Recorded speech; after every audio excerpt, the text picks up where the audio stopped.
Hi everyone, welcome to the latest talk. This is on leadership partners, the product owner / creative lead, and the Scrum Master / producer. In this presentation, I'm going to go through those two roles and how they match up with each other. Who's this presentation for? Well, it's for team leads and team members at all levels. It is for studio leadership that's adopting Agile, any team that's innovating on a schedule, and really all those projects that have decision-making challenges that they're trying to overcome.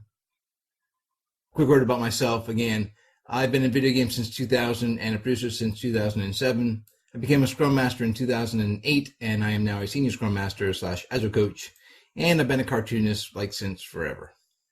What's the issue? Well, we have two competing focuses on these teams. On the one side, we want to innovate. We want to push the boundaries and reach for the stars. This is a focus where we're coordinating creative minds from different disciplines and getting them all to innovate.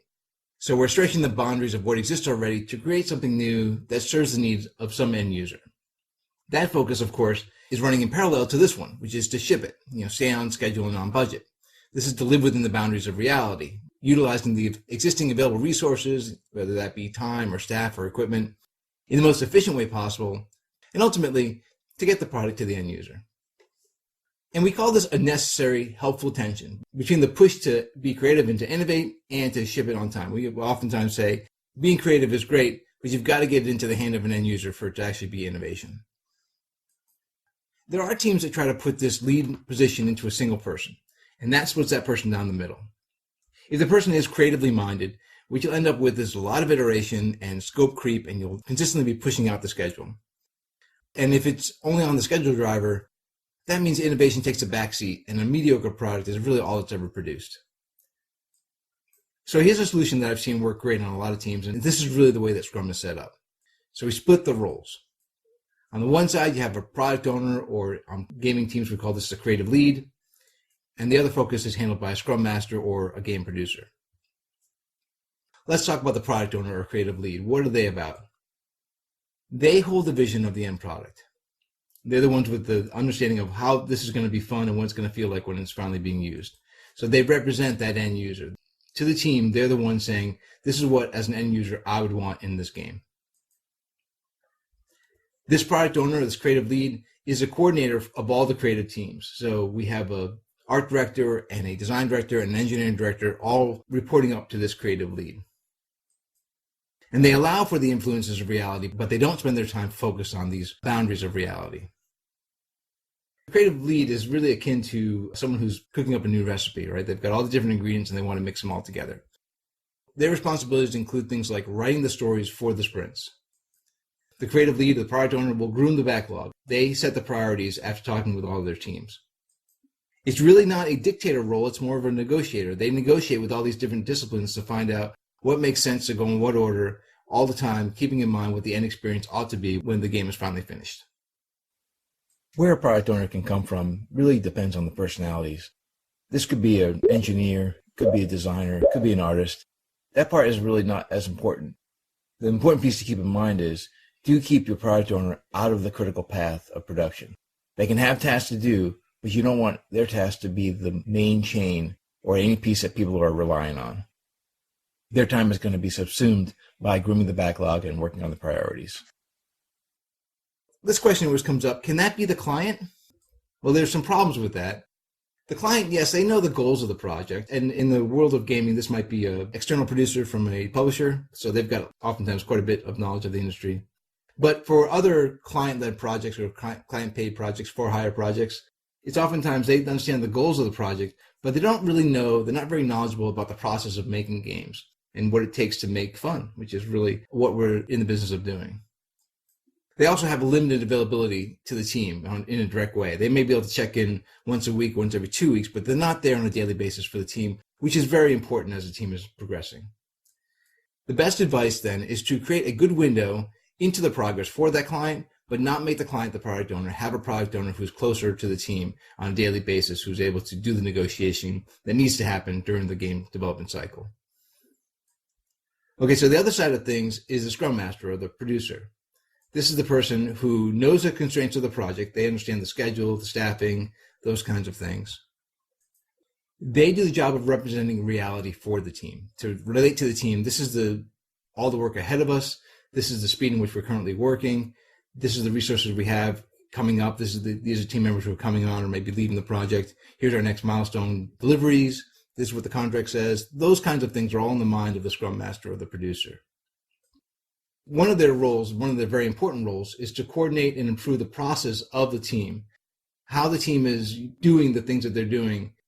The producer or the Scrum Master has their eye on, hey, we could probably do that better, or even through the retrospectives, find out the things that are bothering your team and look for ways to improve them with the help of the team, obviously buying into any changes that are being made to the process. And again, the Scrum Master, the producer, they negotiate with the creative team. They're letting them know the rules of reality. So they're not necessarily saying no to any one thing, but they're saying yes, as long as you recognize these are the realities by which you're bounded. Key aspect to the Scrum Master and producer role is they are the chief communicator. Communication is a bedrock for these projects. They are the chief communicator to the client. This should be regular meetings that include the creative lead, but they make sure that those meetings happen on a regular basis with the client. The producer also is in charge of making sure that the studio at large understands what's going on with the team, with the project. That can be done through things like the sprint reports.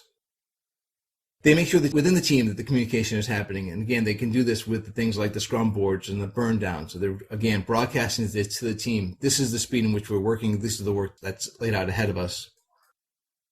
And they're in charge of communicating across time. This is things like making sure they have good meeting notes, that the meeting notes capture the attendees of each meeting and decisions and action items that come to every meeting. And it records them such that in the future they can look back in time to see how decisions have been made in the past through these meeting notes. So these two share a leadership role in the project, and they have a helpful overlap. They are both concerned with things like the team engagement, making sure that the team has a good morale, and that the product is a good product and meets the goals of both the user experience and the schedule. At a base level, these two should understand the other person's roles and responsibilities and be on board with helping them achieve their individual goals. What this does also is it helps to remove a bottleneck. If one of the two of them is out on vacation, the other should know well enough how the first person is thinking, the person who's out, to answer questions for the team and keep the team's momentum moving forward. So it's a little bit of backup, a little bit of redundancy that's helpful, again, in case that ever becomes necessary.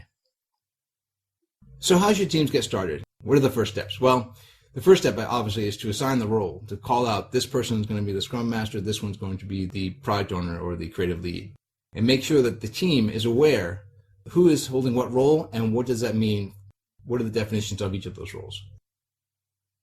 We always advise posting this kind of thing for visibility, make sure that it's broadcast really well and everyone can find this information easily in case they need to refer back to it.